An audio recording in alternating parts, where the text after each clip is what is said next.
Buenas noches, estimados alumnos y colegas. Vamos a empezar con la clase programada para el día de hoy, sistemas de referencia.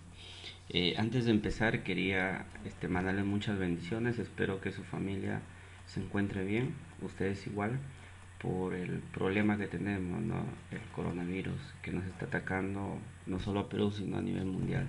Bendiciones para todos ustedes. Ya, cambiando. Entonces, bueno, la clase de día está programada sistemas de referencia. Pero antes de continuar con sistemas de referencia, vamos a hablar un poco de geodesia. ¿Qué es geodesia, no? Es la ciencia que estudia la forma y las dimensiones de la Tierra, de forma general. ¿Ya? Continuamos. A ver, continuamos. A ver, lo voy a explayar. Ya. Sistemas de referencia. Los sistemas que nosotros lo conocemos, los más conocidos, son el PSA 56 y el WGS 84. Bueno, estos sistemas de referencia son los más conocidos acá en Perú, pero en los diferentes países utilizan también sus sistemas de referencia conocidos para cada país. Entonces, acá nosotros lo representamos con el PSA 56 y el WGS 84. ¿Y cuál es la diferencia entre uno y el otro? Que uno es un sistema de referencia local y el otro es un sistema de referencia global. ¿Por qué es importante este tema de los sistemas de referencia? Porque necesitamos nosotros ubicar una coordenada en el terreno. Para eso nos sirven los sistemas de referencia. Por ejemplo, ¿no? Y ahí nos dice, cuando trabajamos un proyecto con información espacial, necesitamos la cartografía para poder representar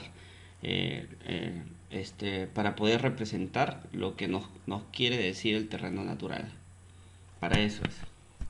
Entonces, yo ahí les estoy mostrando unos gráficos de unas frutas para hacerlo más entendible.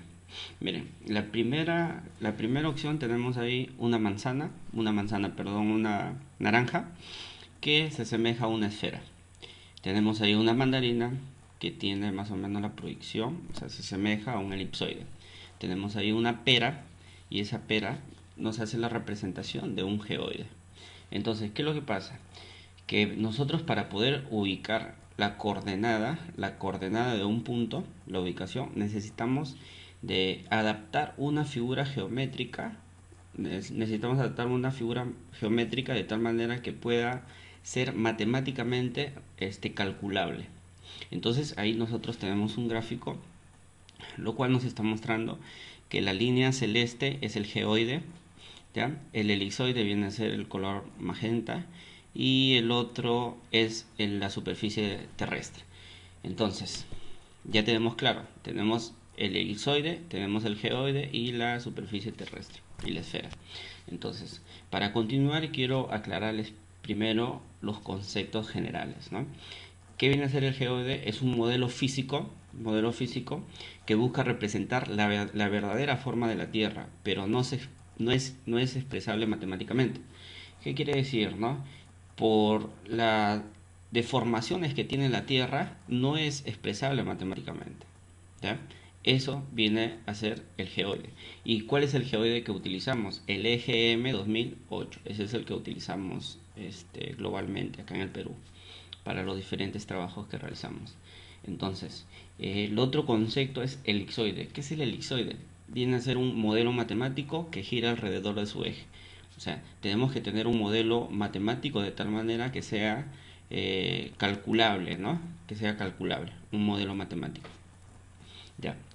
Entonces, como también tenemos diferentes tipos de elipsoides, tenemos el CLAR 1880, tenemos el GRS 1980, también tenemos el elipsoide del WGS 84 y el internacional 1924. Entonces, el PSA 56, por ejemplo, ¿no? ¿Cuál es el sistema de referencia del PSA 56? ¿Cuál es su elipsoide? Internacional 1924. Y así es. Continuamos. Lo otro que tenemos que saber es el tema del dato. ¿Qué es un dato? Conjunto de parámetros que definen la posición de un elipsoide con respecto a la Tierra. Tenemos que georreferenciar el modelo matemático. O sea, ¿cómo les explico? Nosotros ya tenemos el elipsoide, que es un modelo matemático. Entonces acá tenemos el geoide, ¿Qué es lo que nosotros vamos a hacer? Vamos a referenciar prácticamente este modelo matemático con este geoide. Al intersectar esos puntos de intersección entre el geoide y el elipsoide, viene a ser el famoso datum. Entonces ahí nosotros tenemos ya en esas intersecciones, nosotros tenemos también datos locales y datos geocéntricos. ¿Qué significa los datos locales? Que su centro geométrico no coincide y con el centro del geoide, no coincide. Y el datum global hacemos coincidir, ¿no? Ese centro geométrico de la figura geométrica con el centro geocéntrico, con el dato geocéntrico. ¿Sí? Continuamos. Seguimos. Sistemas de referencia. La posición de un punto, dependiendo del tipo de sistema elegido, en un marco general, existen dos grandes sistemas. Nosotros tenemos el sistema de referencia terrestre y el sistema de referencia espacial.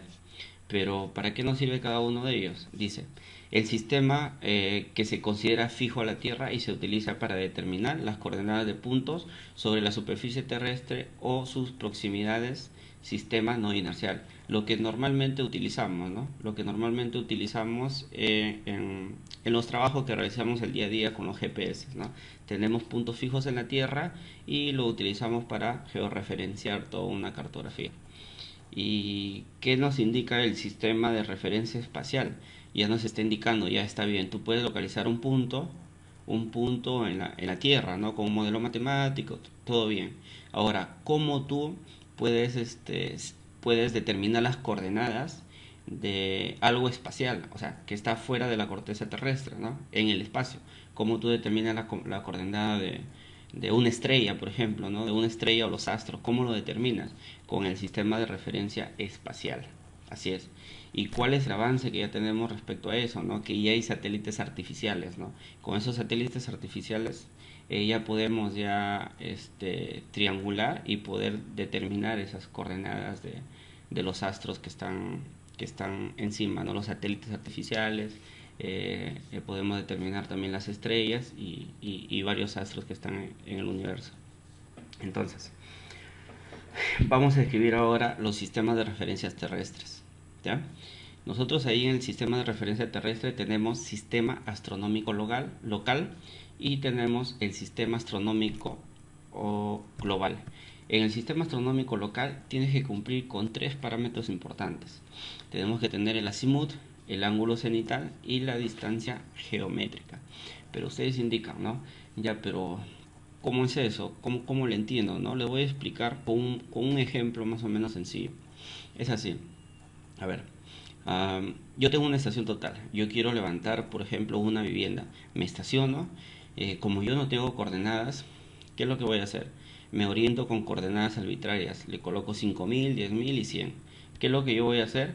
Yo necesito el norte magnético. Para eso necesito una brújula, ¿no? Una brújula para que me dirige ahí, para que me dirige al norte magnético.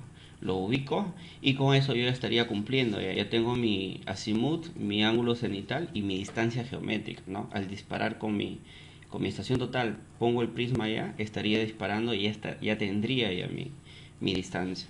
Entonces, prácticamente ese sistema astronómico local es un ejemplo, ¿no? Puedo utilizar también la brújula con un dis, ya tendría, ¿no? Tendría el ángulo, tendría el azimut y también tendría la distancia, disparándolo con el dis.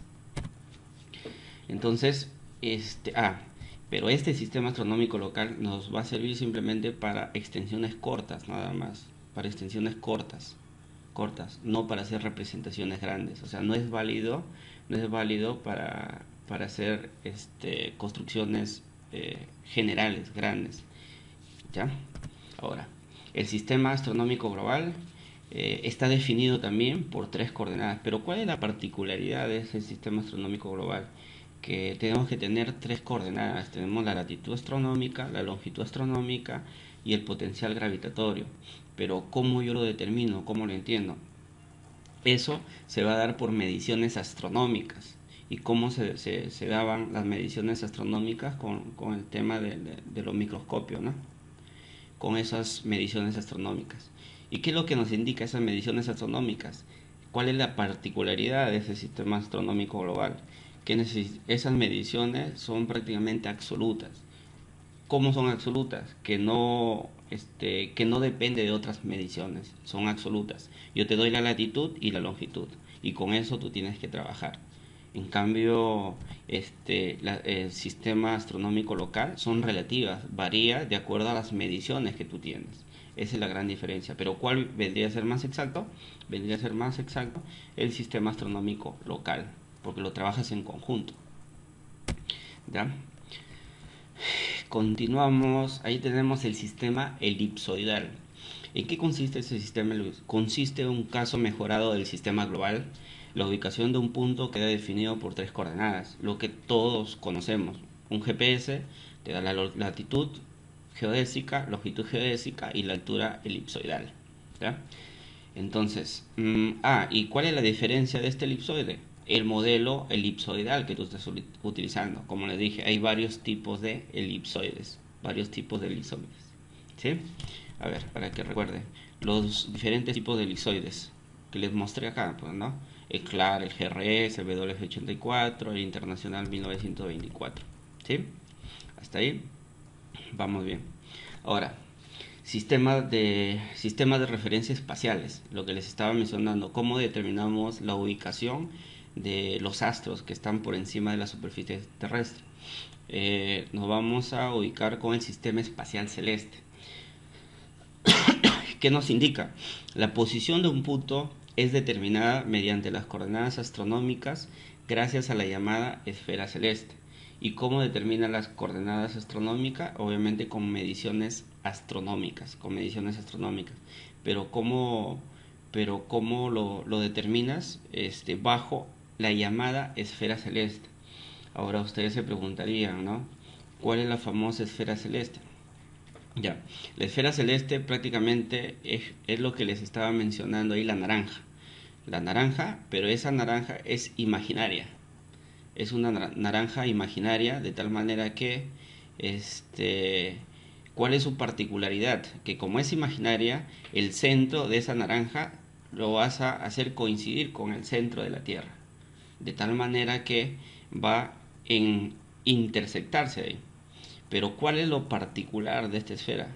Que su radio va a ser infinito. ¿Por qué el radio va a ser infinito? Porque si nosotros queremos determinar la ubicación de un astro, de una estrella, tendríamos que tener pues, ¿no? un radio infinito para poder determinar. Porque si le damos un radio determinado, no tendría sentido. Entonces, esa es la gran, el punto más detallado que tendríamos que tener en cuenta. Uno, que es una figura imaginaria, y lo otro que tiene un radio infinito. ¿Y cómo nosotros vamos a ubicar esas coordenadas? Vamos a ubicar con las coordenadas ecuatoriales absolutas y las coordenadas eclípticas. Bueno, ahí están los tres. Coordenadas ecuatoriales absolutas y coordenadas eclípticas, nada más. Solo esas dos coordenadas. ¿Ok? Ahora, vamos a sistemas geodésicos de referencia, lo que todos conocen. Nosotros tenemos sistemas geodésicos locales y sistemas geodésicos geocéntricos. ¿Ya? Ahora, sistemas geodésicos locales se denomina así debido a que su radio o campo de aplicación es reducido.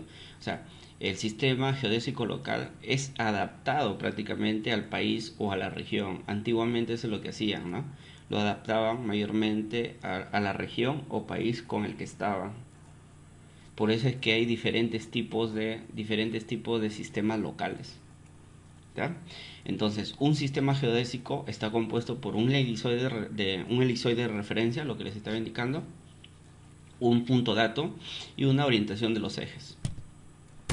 Ahora, ¿cuáles son las desventajas del sistema geodésico local? Este sistema es enteramente planimétrico, ¿no? O sea, no considera prácticamente la curvatura de la Tierra, planimétrico. ¿Cuál es lo otro que tenemos que tener en cuenta acá con este sistema? Generalmente la latitud y la longitud se determina efectuando mediciones astronómicas. Ya hablamos de mediciones astronómicas. Eso prácticamente, esas mediciones que son son absolutas. Por eso es que no tiene tanta precisión estos sistemas locales, porque sus mediciones son absolutas. Al igual que el azimut, ¿ya? ¿Qué más? Y lo otro, que por otro lado el elipsoide de referencia casi nunca se encuentra centrado y su eje rotatorio no coincidente con el eje de la Tierra, ¿no? O sea, no se ubica ahí en el centro, está a un costado. Sistemas locales antes de la Segunda Guerra Mundial, ¿no? Esta es como una reseña histórica. Desde 1940, cada país técnicamente avanzado había desarrollado su propio sistema, pero lo hacían con fines económicos y políticos, ¿no? Y se sentían también impotentes pues con esto por no poder delimitar cartográficamente su territorio por el problema que tenían de utilizar estos sistemas geodésicos locales. Así es. Entonces, ¿cuál es el otro que conocemos también? Los sistemas geodésicos geocéntricos, ¿no? Que están constituidos por un sistema cartesiano tridimensional, ¿no? X, Y, Z, definido por el ITRF. ¿Qué viene a ser prácticamente este famoso ITRF? Es un marco de referencia. Es un marco de referencia. ¿Qué es un marco de referencia? Prácticamente es la instalación de puntos físicos a nivel de todos los países, de tal manera que hacen prácticamente ordenar todos los modelos matemáticos en uno solo, con un marco de referencia. ¿Ya? Y mientras vamos avanzando lo voy a seguir explicando a detalle. El origen es el centro de la masa de la totalidad de la Tierra, incluyendo los océanos y la atmósfera, lo que les indicaba, ¿no? Yo tengo el geocéntrico, lo voy a utilizar y se va a anclar con el centro, con el otro centro. Seguimos. A ver. Y ahí tenemos el sistema geocéntrico. ¿Cuál es el otro sistema de referencia geocéntrico? Es el famoso SIRGAS, Sistema Geocéntrico Sudamericano de la Referencia. Ese es el que nosotros también conocemos y la mayoría de países sudamericanos también utilizan este sistema. ¿Para qué? ¿Cuál es la finalidad de uniformizar todos esos modelos matemáticos en uno solo? Y está basado también, como ese es un sistema de referencia geocéntrico, también tiene que estar basado en un elipsoide. ¿Y cuál es su elipsoide? El GRS80. Y ahí lo que dice, ¿no? Se extiende además de América del Sur, América Central, el Caribe y parte de América del Norte. Ese es el famoso SIRGAS. ¿Ya? ¿Qué más fue iniciado? Bueno, en 1993, durante una conferencia internacional llevada en Asunción, en Paraguay. ¿Y con qué finalidad hicieron todos estos países, ¿no? De transformar los viejos datos que tenían, ¿no? El PESA 56 y como les vuelvo a mencionar, ese PESA 56 en otros países también tienen otros datos locales que se acomodaba ahí a su región o a su país, a su zona. Entonces, para terminar todo ese problema que tenían con esos sistemas de referencia locales, tenemos ahí el SIRGAS, que nos simplifica las cosas. Entonces, una vez que ya tenemos eso, ya tenemos definido, ¿no? Tenemos definido el datum, tenemos definido el elipsoide, tenemos definido el geoide, nos vamos ya a las proyecciones cartográficas. ¿Qué quiere decir las proyecciones cartográficas? Es cómo pasamos de una figura geométrica de referencia a un plano. Ese es el problema. Ahora, ya tengo el modelo matemático, ya tengo el geoide. Ahora, ¿cómo yo cuando lo intersecto, cómo lo represento yo en un plano? ¿Cómo lo voy a representar? Y ahí vienen los problemas, los famosos problemas. ¿Y cuáles esos problemas? Transformar un espacio grande en uno pequeño. Pero tú dices, oh, ingeniero, ¿cómo lo solucionas? Con la escala. Plasmar superficies de la Tierra en un plano. ¿Cómo lo vas a plasmar? Con las proyecciones. ¿Ya? Antes de continuar, porque ten en cuenta que si tú tienes el modelo matemático, ¿ya? Tú tienes el modelo matemático, tú tienes un plano, si tú proyectas este punto acá, ¿qué es lo que va a pasar? Te va a variar, ¿qué te va a variar? La distancia. Este punto a este punto tiene una distancia X. Esta proyección tiene otra distancia. Y las distancias van a ser diferentes. Pero tú como ingeniero tienes que analizar bien y decir, ¿no? ¿Qué es lo que tienes que tener en cuenta? Tres cosas principales.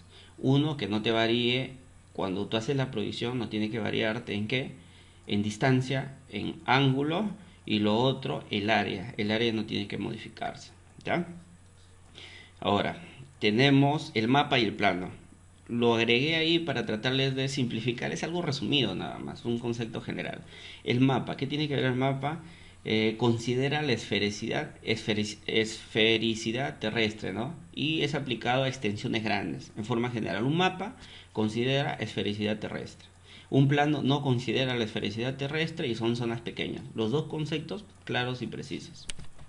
Ahora, tenemos ahí la clasificación de las proyecciones. A ver, tenemos la clasificación de las proyecciones, tenemos deformaciones, conformes, equivalentes, equidistantes, afilática, ¿ya? Tenemos superficie de proyección, plano, cono, cilindro, poliédrica, o sea, cómo tú lo vas a proyectar, mediante qué figura geométrica.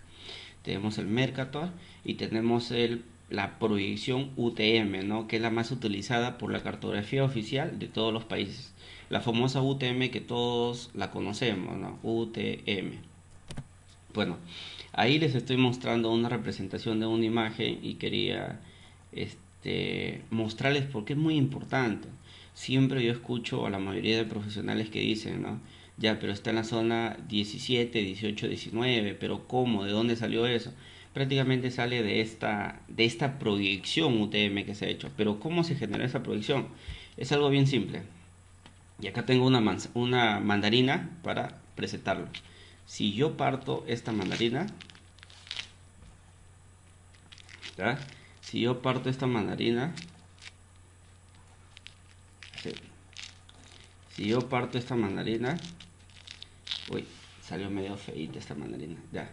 ¿Qué es lo que qué es lo que les estoy mostrando acá? Si yo parto esta mandarina, tiene rebanadas, ¿o no? Estas rebanadas es prácticamente las líneas verticales que estoy viendo ahí.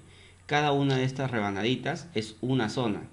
Y cada una de estas zonas son de 6 grados. ¿Qué es lo que quiere decir? Que la mandarina lo partí en dos y lo pegué ahí en un plano. Y eso es lo que estamos verificando ahí, ¿no? ¿Qué es lo que nos está indicando? Que cada rebanadita está empezando de la zona 1 y se va hasta la zona 60, porque lo corté en 60 rebanaditas. ¿Qué más tenemos ahí? Y la zona 17, 18, 19, si nosotros ubicamos acá en el Perú, esas son las famosas zonas 17, 18, 19. Ahora, si nosotros nos vamos a la parte...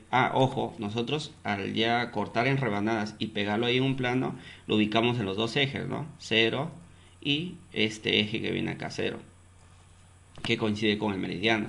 Ahora, estas letras que ustedes ven acá son las famosas letras que cuando ustedes insertan una coordenada al googlear, por ejemplo, les bota, ¿no? ¿Dónde está Perú? A ver, lo vamos a ubicar. Perú está en la letra M, L y K. Estas son las tres famosas letras que nosotros normalmente lo vemos, pero en realidad algunos no se conocen, ¿no? Pero ¿de dónde salió esto? Bueno, ahí les estoy explicando. Entonces, ¿cómo se dividió la mandarina?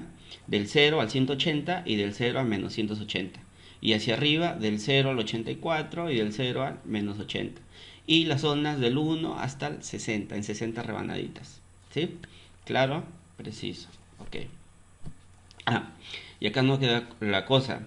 Ustedes se preguntarán, pero yo tengo un proyecto, yo tengo levantado de un proyecto en la zona 17 y he levantado y me colinda con la zona 18. ¿Qué hago? ¿Cómo lo hago? Para eso ya se tiene algoritmos, ya se tiene algoritmos para simplificar esos pequeños errores que pueda ocasionar este tema de las zonas. ¿Sí? Ahora, vamos a hablar ya en Perú, ¿no? ¿Cuál es lo que utilizamos acá en Perú? Primero, el Instituto Geográfico Nacional, que viene a ser el IGM, es el ente rector de la cartografía en el Perú. ¿Ya? Nosotros ahí tenemos sistema geodésico oficial, pues en otros países creo que también hay entes rectores que son militares también en otros países, por lo que estuve conversando, ¿no? con algunos profesionales de otros países. Ahora, el sistema geodésico oficial, tenemos ahí la red geodésica horizontal oficial y la red geodésica vertical oficial. ¿Ya? Ese es para tener un control horizontal y otro horizontal se refiere al XY y el otro una red geodésica vertical, la cota, la elevación, para tener una red.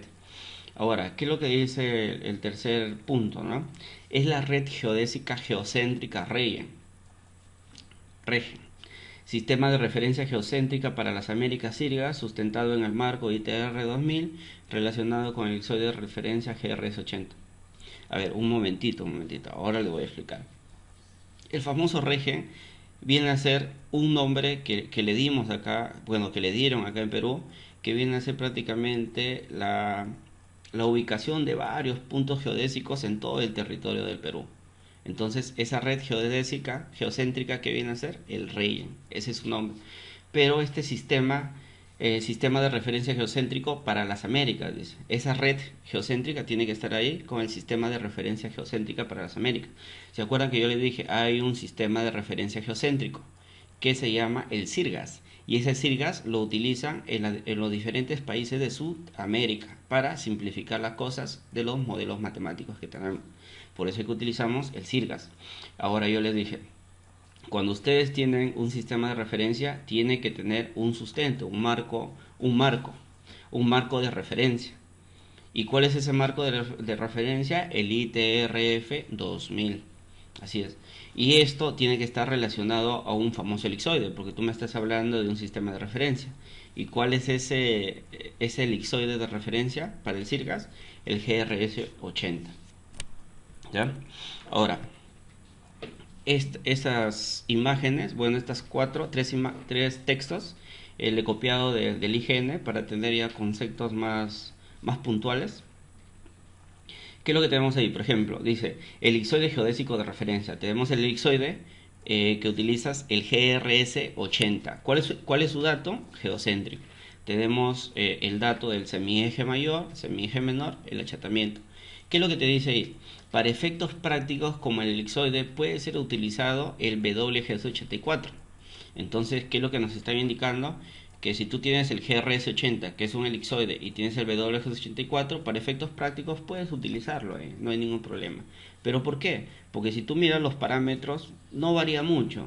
Entonces, para no complicarnos, esa facilidad nos están dando, ¿no? Que utilicemos ese tipo de elipsoide. Entonces, en la parte superior, ¿qué nos está indicando acá? Red geodésica horizontal. ¿Qué es lo que nos dice?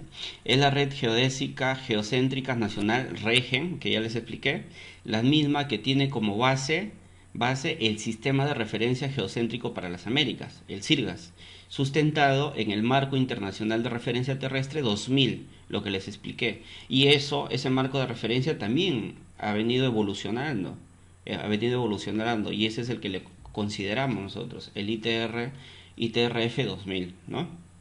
Ahora, ¿qué más nos indica acá? Y acá está, miren. Relacionado con el elipsoide del sistema de referencia geodésico 1980. ¿Y cuál es ese? El GRS 80. ¿Sí? La red geodésica geocéntrica nacional, o sea del Perú, está conformada por estaciones de rastreo permanente ERP y los hitos o señales de orden A, 0, A, B y C. ¿Qué es todo eso, no? Son prácticamente puntos que están distribuidos en todo el territorio del Perú, de tal manera que con las triangulaciones ya se tiene ya una red enlazada aquí en el Perú. Y esa red está enlazada prácticamente ¿con cuál? Con el CIRGAS, ¿no? Bajo ese marco de referencia del ITRF 2000. Así es. Pero acá nos vuelve a indicar, ¿no? ¿Qué es lo que dice? Para efectos prácticos, como el elipsoide puede ser utilizado además el WGS84. ¿Ya? Entonces, ya teniendo claro la red geodésica horizontal oficial, pasamos a la red geodésica vertical oficial. ¿Para qué? ¿Para qué es importante este tema de la red geodésica vertical? Bueno, acá les estoy poniendo un gráfico para que me puedan entender, ¿no? ¿Qué es lo que está indicando allá? Porque se acuerda que yo le dije que ese modelo matemático es una figura geométrica, pero yo ahí tengo el geoide. pero también tengo ¿cómo se llama? La superficie topográfica, ¿no? La tierra. Entonces yo necesito de todas maneras la altura ortométrica, que viene a ser prácticamente desde el geoide hasta la superficie terrestre. Esa altura la necesito. Y para eso nosotros tenemos ahí la red geodésica vertical oficial y trabajamos con un modelo geoidal, que es el EGM 2008, ese modelo geoidal ya establecido. Pero, pero acá les quería decir algo, ¿no? Que ese modelo geoidal, nosotros los profesionales, cuando vamos a un proyecto, nosotros deberíamos hacer un modelo geoidal local, deberíamos hacer. ¿Por qué es importante eso? Porque con eso nosotros podríamos determinar la verdadera altura ortométrica de la zona con la que vamos a trabajar. Porque ya tenemos tecnología, ya tenemos GPS y con eso podríamos hacer, ¿no? Colocamos los puntos geodésicos con una nivelación geométrica y ya podemos obtener ya ese modelo local geoidal. ¿Sí? Bueno, eso es todo. Muchas gracias. Espero que me hayan entendido. Y bueno, pues indicarles que se cuiden mucho, bendiciones y cualquier sugerencia o algún comentario que tengan o quieran compartir algún conocimiento, bienvenido, para mí encantado. Bueno, mi correo ustedes lo tienen, pero para los que no lo tienen y quieran pasar a otras personas este video, pueden apuntar, ¿no? Es darodriguezla@email.com. Bendiciones y cuídense.